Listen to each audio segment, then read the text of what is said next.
Welcome everyone to this video on isolation of elements. In my previous videos, we have looked at thermodynamic aspects of extraction of metal, which basically talks about what is the best process for reduction of metallic oxides to metal. And we also discussed what are the steps involved in extraction of metal. तो अब तक हम लोगों ने enrichment of ओर और isolation of crude metal ये दो steps detail में कवर करे हैं. So now in this lecture what I am going to do is we are going to look at few examples. जो हम एग्जांपल देखेंगे वो है extraction of iron and extraction of copper. और इन दो प्रोसेस को हम डिटेल में समझेंगे और देखेंगे कि किस तरीके से जो अभी तक हमने प्रोसेसेस या थ्योरी लर्न करी है वो कैसे अप्लाई होती है इन दो मेटल के एक्सट्रैक्शन. ठीक है, so we will start with extraction of iron.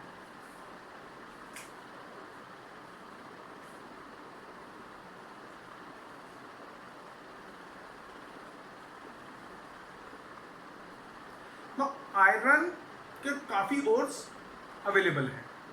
The most common ore of iron are, पहला एक आपका hematite which is your Fe2O3 and magnetite which is basically your Fe3O4. Now this magnetite is magnetic in nature, whereas hematite is non-magnetic in nature. Other than that, you have iron existing as carbonate as well. So there are quite a few ores. It exists in form of sulfide, like in copper pyrites. So there are a lot of ores which are available for iron, from which we can extract iron. But commonly and in industries, the ore which is most commonly used is hematite, which is your Fe2O3 or ferric oxide. Okay, so we will look at extraction of iron using hematite. तो जब पहला step होता है किसी भी metal के extraction में, वो क्या होता है? Enrichment of ore. ठीक. नाउ कॉमन मिस्टेक जो सब लोग करते हैं कि जहां पर आयरन आया, विदाउट थिंकिंग कि ये आयरन का ओर मैग्नेटिक है कि नॉन मैग्नेटिक है, तुरंत आंसर आता है we will use magnetic separation. No, magnetic separation used only for magnetite. For hematite we actually use gravity separation.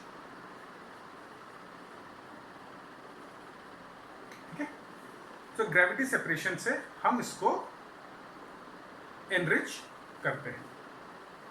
ठीक है, ओके.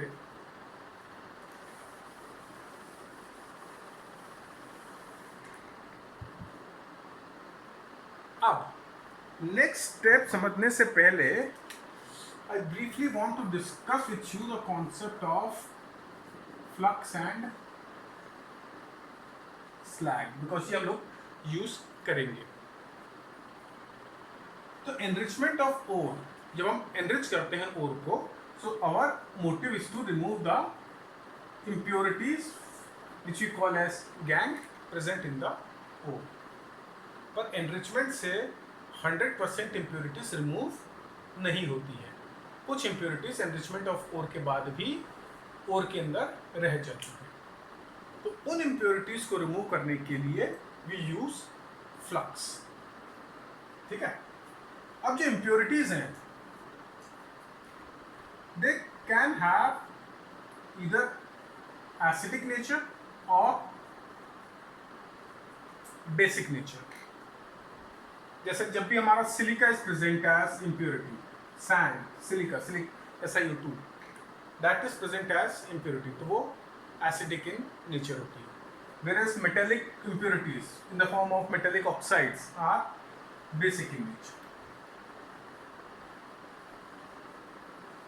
फॉर एग्जाम्पल FeO, हमने पढ़ा हुआ अर्लियर क्लासेस में भी, metallic oxides are basic in nature. तो जो metallic impurities होती हैं दे आर प्रेजेंट इधर एज ऑक्साइड या फिर during the process of roasting और calcination they get converted into their oxide. And acidic impurities are like silica. तो अगर मेरे इम्प्योरिटीज का नेचर एसिडिक या बेसिक हो सकता है, so depending on that I either use a basic flux और एसिडिक फ्लक्स। ठीक है, तो बेसिक फ्लक्स कब यूज करेंगे? जब हमारी इम्प्योरिटी एसिडिक इन नेचर होगी। तो most common example is CaO, which is actually obtained from limestone. हम लाइमस्टोन यूज करते हैं, लाइमस्टोन डिकम्पोज होकर हमें कैल्शियम ऑक्साइड दे देता है which combines with acidic impurity and remove it as slag. और एसिडिक फ्लक्स के जनरली क्या यूज करते हैं हम? एक्चुअली सिलिका यूज करते हैं। ठीक है, तो ये एसिडिक फ्लक्स इम्प्योरिटी के साथ कंबाइन होकर स्लैग फॉर्म कर लेता है। ठीक है, ये जो स्लैग होता है दैट इज फ्यूजिबल या इजीली मेल्ट हो जाता है। तो जो स्लैग ऑब्टेन होता है that is in molten form and typically it is much lighter than the molten metal. तो ये मेटल के ऊपर फ्लोट करेगा और उसको हम पीरियोडिकली रिमूव करते चले जाते हैं। ठीक है, तो for example let's say I am using silica and my impurity is FeO. So what will happen is FeO will combine with silica to form silicate. Okay, now this is slag. Now in this case this is acting as flux, this is your impurity and this is your slag. Or for example let's say SiO2 is present as impurity. So we use calcium oxide as flux and we get calcium silicate. Now this is slag. So over here silica was present as impurity, whereas over here silica was being used as flux to remove this impurity, whereas in this case silica ही खुद impurity है और इसके लिए हम ये basic flux use कर रहे हैं। ठीक है, तो क्लियर है कॉन्सेप्ट फ्लक्स ऑफ स्लैग का? तो flux is the chemical substance which is used to remove impurity present in the ore, and the slag is the compound which I get after impurities react with the flux, and this is usually in molten form and lighter than metal and is removed periodically from the furnace. Okay, clear है concept flux of slag का? याद रखो impurity दो type की हो सकती है, acidic या बेसिक। अगर एसिडिक इंप्योरिटी तो हम बेसिक फ्लक्स यूज करेंगे और बेसिक इंप्योरिटी है तो हम एसिडिक फ्लक्स यूज करेंगे। Metallic oxide basic in nature होता है और non metallic oxide are acidic in nature. Great, चलो अब आगे बढ़ते हैं।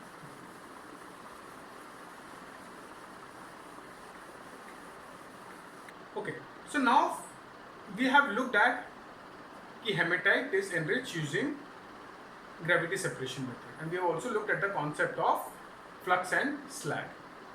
तो हम नेक्स्ट स्टेप देखते हैं एक्सट्रैक्शन ऑफ आयरन में, विच इज कैल्सिनेशन। तो इन दिस प्रोसेस क्या होता है, हम ओर को काफ़ी स्ट्रांगली हीट करते हैं just below the melting point in absence of air. तो इस प्रोसेस के अंदर क्या होता है कि lot of impurities like sulphur, arsenic, bismuth, etc.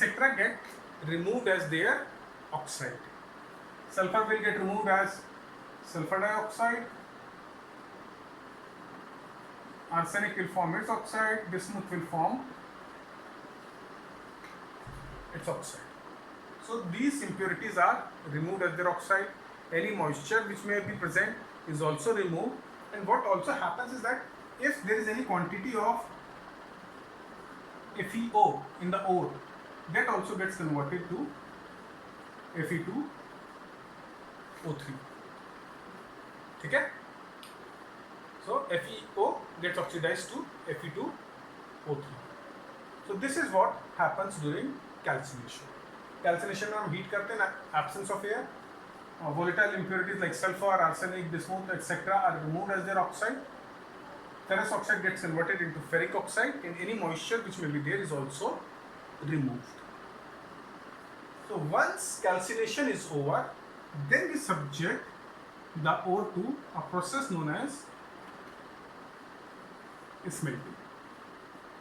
And smelting के अंदर as we have learned, it involves heating. ore को हम बहुत ज़्यादा heat करते हैं above its melting point, and we also make use of reducing agent to reduce the oxide into metal. तो ये जो पूरा process है smelting का, this is carried out in a special furnace called blast furnace. Let's look at what blast furnace is all about.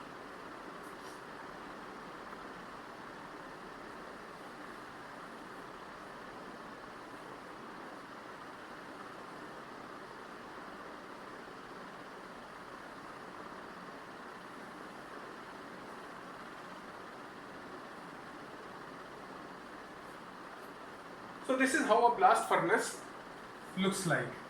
और ये इसके चारों तरफ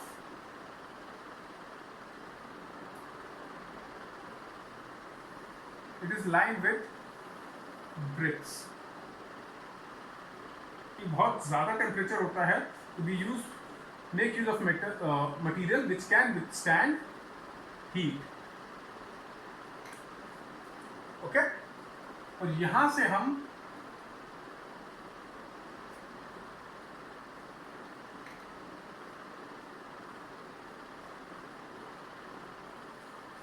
यहाँ पर कप एंड कोन अरेंजमेंट होता है, जो कि मैंने दिखाया नहीं है, बट उस अरेंजमेंट का काम ये है कि वो हमें अलाउ कर देता है कि जो भी हमें चार्ज इंट्रोड्यूस करना, चार्ज होता है हमारा ओर और उसके साथ जो भी हमें फ्लक्स या और भी कोई सब्सटेंस अगर हमें इंट्रोड्यूस करना है फर्नेस में, वो हम यहाँ से इंट्रोड्यूस कर सकते हैं, और इंट्रोड्यूस करने के बाद वो ऐसे फिट हो जाता है कि कोई भी गैसेस यहाँ से निकल नहीं पाएंगी.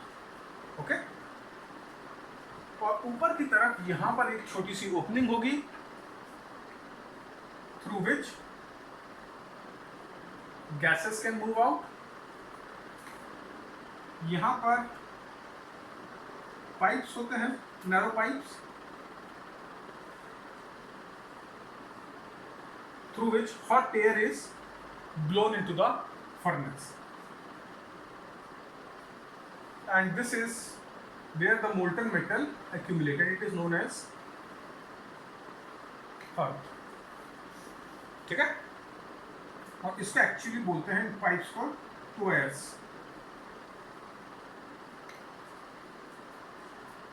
तो ये ब्लास्ट फर्नेस है, यहाँ से हम हॉट एयर डालते हैं, यहाँ पर मोल्टन मेटल इकट्ठा होता है, इधर पर फिर से ओपनिंग होगी, यहाँ से हम स्लैग निकाल लेंगे, और एक ओपनिंग नीचे की तरफ होगी जहाँ से मोल्टन मेटल निकलेगा. तो ये ओवरऑल कंस्ट्रक्शन है. अब इस फर्नेस के अंदर जो टेम्परेचर है, that ranges from 250 degree Celsius to approximately 1600 degrees Celsius. जैसे जैसे हम नीचे से ऊपर जाएंगे टेम्परेचर कम होता चला जाएगा. सबसे गर्म पार्ट सबसे नीचे वाला. तो depending upon temperature there are various zones. ऐसा नहीं कि कोई फिजिकली मार्क जोन्स है, बट टेम्परेचर डिफरेंस के कारण different reactions happen at different places in the furnace. यहाँ टेम्परेचर बहुत कम है तो यहाँ पर अलग टाइप का रिएक्शन होगा, यहाँ टेम्परेचर बढ़ेगा तो दूसरे रिएक्शन होंगे, यहाँ थर्ड टाइप के रिएक्शन होंगे, इसलिए हम उसको डिफरेंट जोन्स बोल देते हैं. So depending upon the temperature there are 5 different zones in blast furnace. थोड़ा ही ऊपर हर्थ के, जहाँ पर मोल्टन मेटल इकट्ठा हो रहा है, उससे थोड़े ऊपर होता है आपका कंबशन जोन. इसके ऊपर जाएंगे तो हमारा आ जाता है heat absorption zone,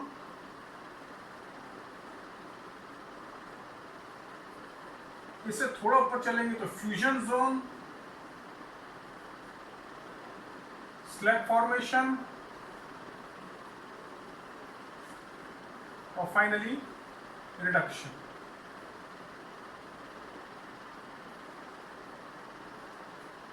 So these are the 5 different zones. ठीक है. सबसे ज्यादा टेम्परेचर रहता है कंबशन जोन के अंदर अप टू 1600 डिग्री सेल्सियस. अब यहाँ पर करीब करीब लेट्स से 250 to 600 degrees Celsius. That is the temperature variation.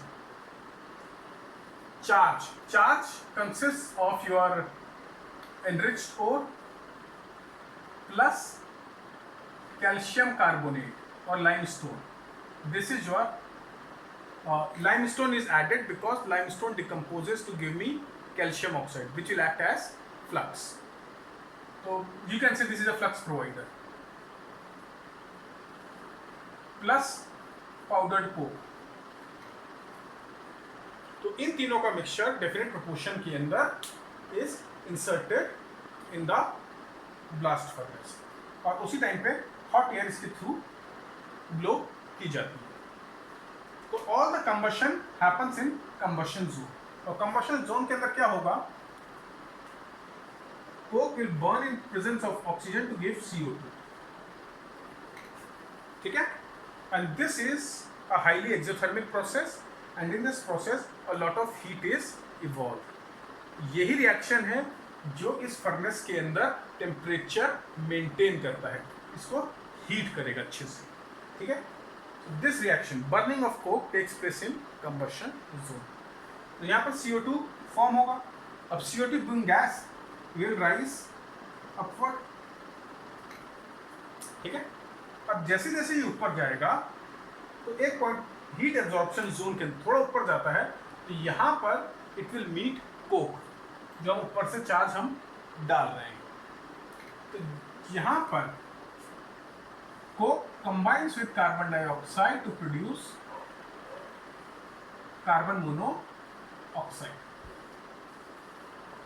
यहाँ से कार्बन डाइऑक्साइड चली, यहाँ पर वो कोक के साथ रिएक्ट करा and carbon monoxide will move high.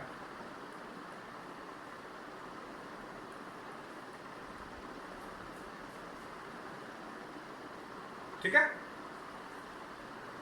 Now before talking of fusion zone, let me talk about reduction zone.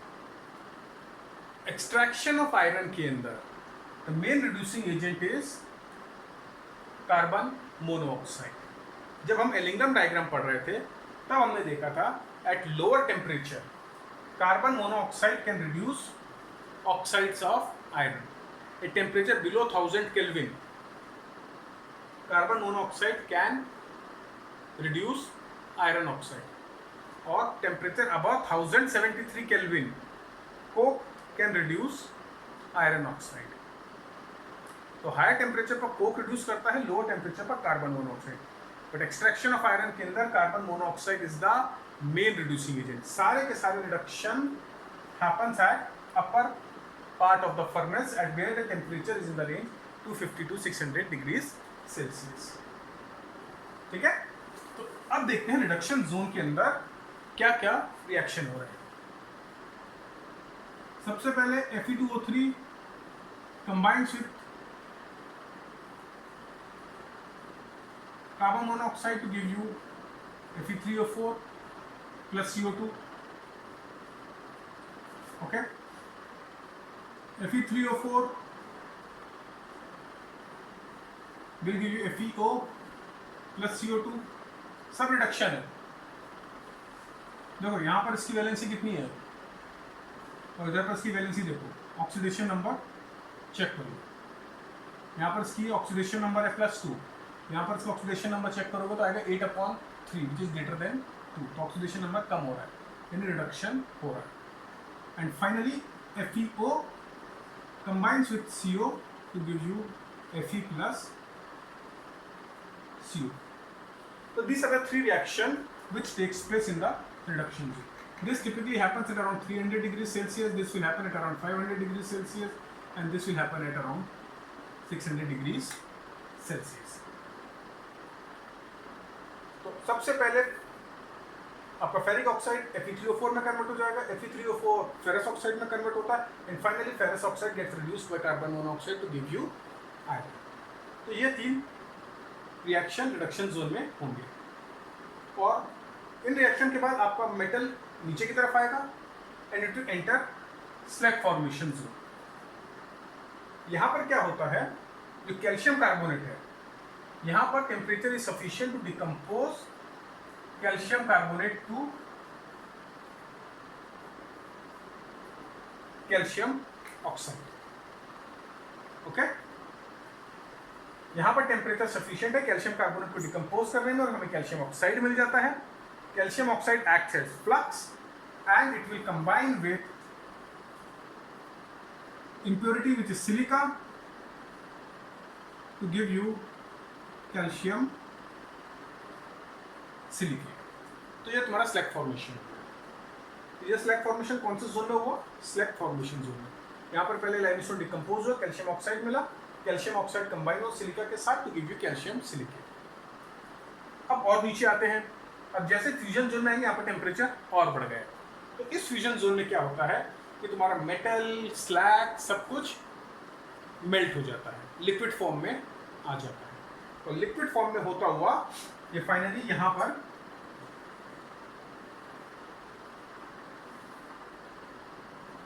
Collect हो जाएगा। अगर बाई चांस कोई ऑक्साइड ऊपर रिड्यूस नहीं हुआ तो इस टेम्परेचर रेंज में आएगा, तो कार्बन के साथ कंबाइन होकर रिड्यूस हो जाएगा।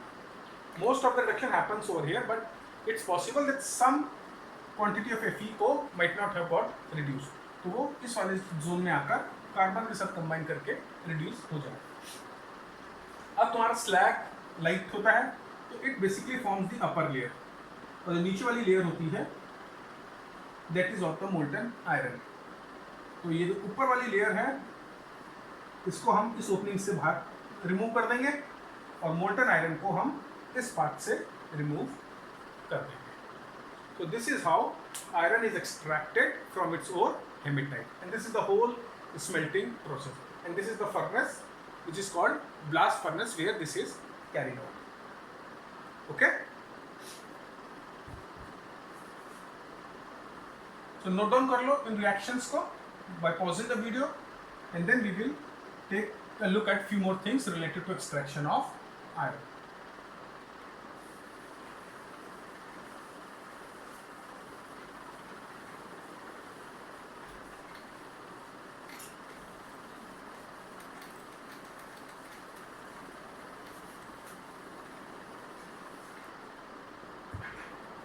So the iron which is obtained by this process contains around 4% of carbon as impurity, and this iron is known as pig iron. और pig iron से हम we obtain cast iron which contains around 3% carbon as impurity, and from this we obtain wrought iron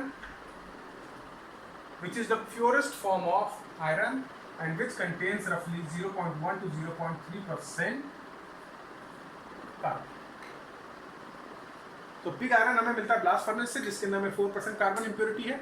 उससे हम obtain करते हैं cast iron which contains 3% of carbon as impurity, और उससे हम ऑब्टेन करते हैं purest form of iron which is wrought iron which contains around 0.1 to 0.3% carbon as impurity.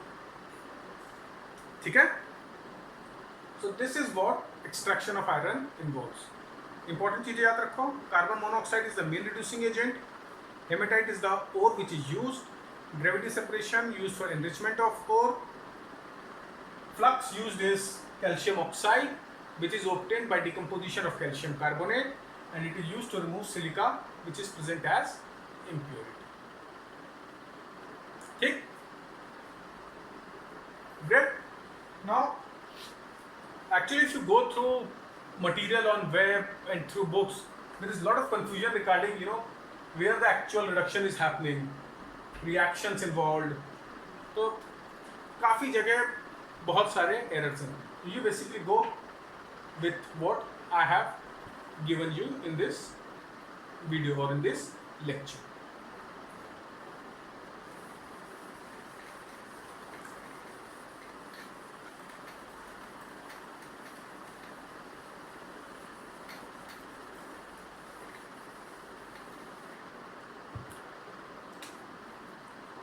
Okay, तो आई होप कि एक्सट्रैक्शन ऑफ आयरन क्लियर होगा.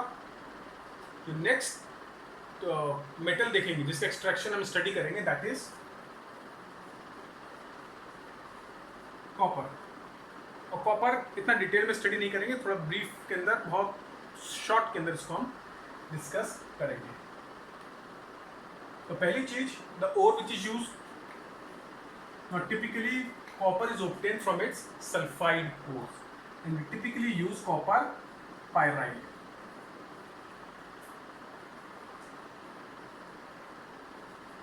ठीक है.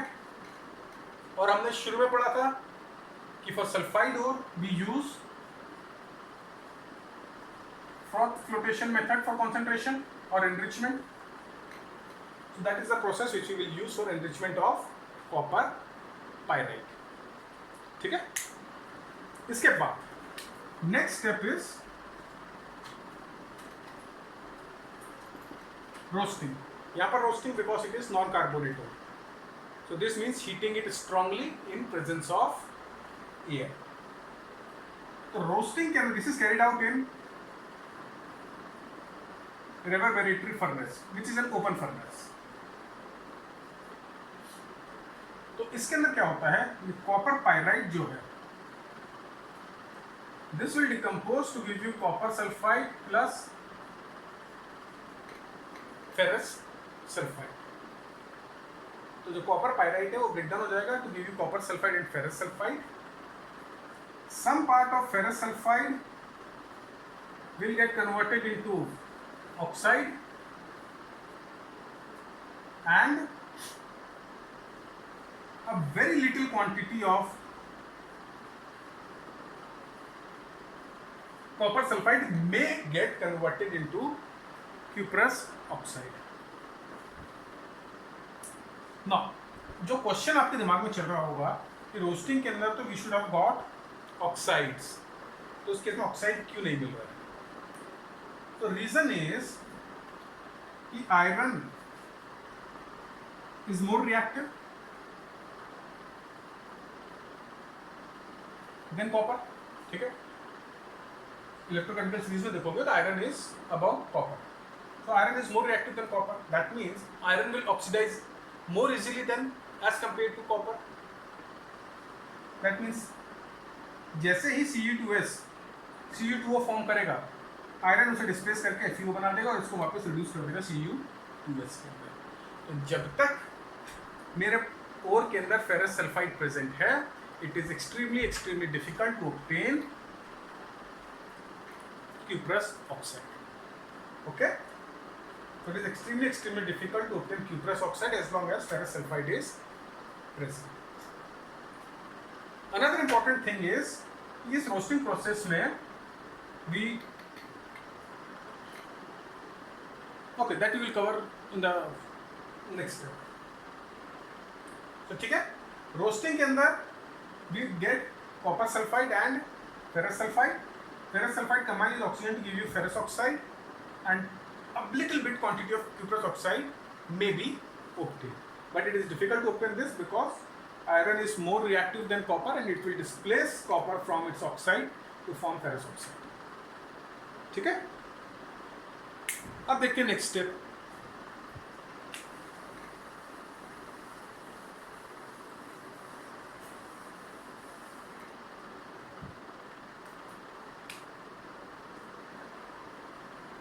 So after roasting, we subject it to smelting. Again, blast furnace is used. और इस बार जो charge होता है, that is mixture of ore plus silica plus coke. ठीक है. Now here silica is acting as flux. क्योंकि कॉपर पायराइड के अंदर हमारी मेन इम्प्योरिटी क्या है, ferrous sulphide, which is going to get converted into ferrous oxide if not already done. और ये ferrous oxide combine होगा मेरा सिलिका के साथ to form ferrous silicate and which will be removed. ठीक है, तो मेरा impurity है रहेगा FeO which will combine with silica and the slag form will be FeSiO. So what is the significance of silica in the extraction of copper? It acts as flux to remove impurity of iron which is present or which gets converted into its oxide. Impurity present is ferrous sulfide which gets converted into ferrous oxide during the process of smelting and roasting, and this combines with silica and forms a slag. ठीक है, और एक carbon क्यों add करते हैं? यहाँ पर Coke का फंक्शन इज नॉट कि it will reduce Cg2S to Cg2O, ये नहीं है. ये कोक क्या करता है? It prevents oxidation of FeO to Fe2. So coke which is added prevents oxidation of FeO to Fe2O3. तो ये रोल है कोक का. ठीक है, तो पूरे स्मेल्टिंग के अंदर क्या होगा? मेन चीज जो होती है वो है कि iron impurity present is removed as slag.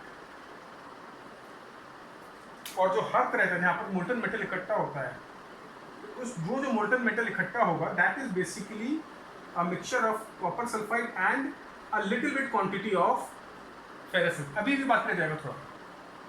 And this mixture is known as copper matte. ठीक है, तो मैक्सिमम ferrous sulfide रिमूव हो गया, but some quantity of ferrous sulfide is still left behind. And this molten mixture of copper sulfide and ferrous sulfide is known as copper matte. और इससे हम obtain करेंगे copper. ठीक, रब कर दो.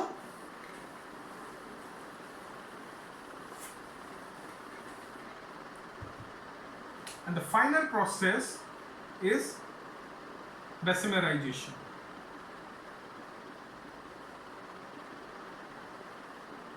It is carried out in a Bessemer furnace. और typically ये वाला जो प्रोसेस है that was developed for production of steel, but copper के अंदर भी यही प्रोसेस यूज होता है. तो इस प्रोसेस में क्या होता है, एक फर्नेस में हम कॉपर मैट लेंगे, उसको स्ट्रांगली हीट करेंगे in the presence of air, और ये फर्नेस होगा ये सिलिका से लाइंड होगा. तो इस केस में भी क्या होगा, what ever little FeS is left behind that will get converted into FeO. This FeO will again combine with silica and get removed as FeSiO3. ये तो होगा ही. इसके अलावा Cg2S gets converted into Cu2O plus SO2, और जैसे ही Cg2O बनता है it reacts with Cg2S to give you copper and sulfur dioxide.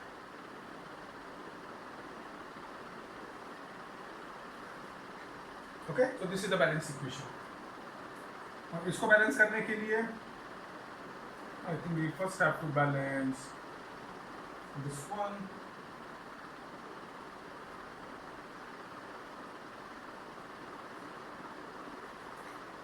Okay, so these are the reaction which takes place in during Bessemerization.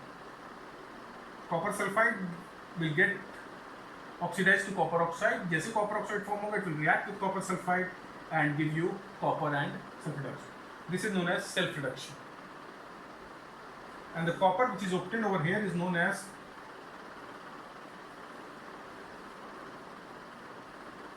blister copper. Blister copper इसलिए बोलते हैं कि जैसे ये मेटल कूल डाउन होगा तो जो सल्फर डाइऑक्साइड गैस ट्रैप्ड है ये बाहर निकलेगी, तो कुछ एयर बबल्स छोड़ जाएगी, और जब वो कूल होगा तो that air bubbles would give it a blistered appearance. Blister यानी छाले.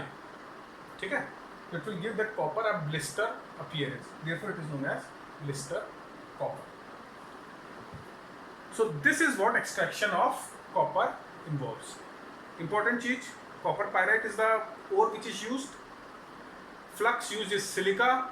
Impurity present is ferrous sulfide, which gets converted into ferrous oxide during extraction process. और ये ferrous oxide combine होता है silica के साथ and gets removed as slag. जब तक पूरा का पूरा ferrous sulfide remove नहीं हो जाता है, it is very difficult to convert copper sulfide into cuprous sulfide into cuprous oxide. ठीक है? So this is it, and this is what I wanted to cover in this lecture. जब हम refining करेंगे तो we will also look at how the copper obtained over here is refined. So I hope you found this lecture interesting. मज़ा आया इस lecture के अंदर, इसको ध्यान से देखें. बोर्ड एग्जामिनेशन के पर्सपेक्टिव से कोई आपसे बहुत ज़्यादा डिटेल्स नहीं पूछेगा प्रोसेसेस के बारे में. Important questions which are typically asked is related to slag, flux, and maybe at times reaction which takes place in the reduction zone or wherever. कोई आपसे ब्लास्ट फर्नेस का स्ट्रक्चर नहीं पूछने वाला, कोई आपसे बहुत ज़्यादा इंट्रिकेट डिटेल्स नहीं पूछेगा प्रोसेस के बारे में. But it is always good to know the process in sufficient detail कि आप जब उसको पढ़ो तो आपके दिमाग में कोई डाउट ना आए, आपके दिमाग में अंडरस्टैंडिंग एकदम clear. So with this I will end this lecture. So keep studying, and if you have any doubt, message me. And we will meet soon with the last lecture of this series, which will cover refining to some extent and also in brief aspects about hydrometallurgy and electrometallurgy. So till then, goodbye.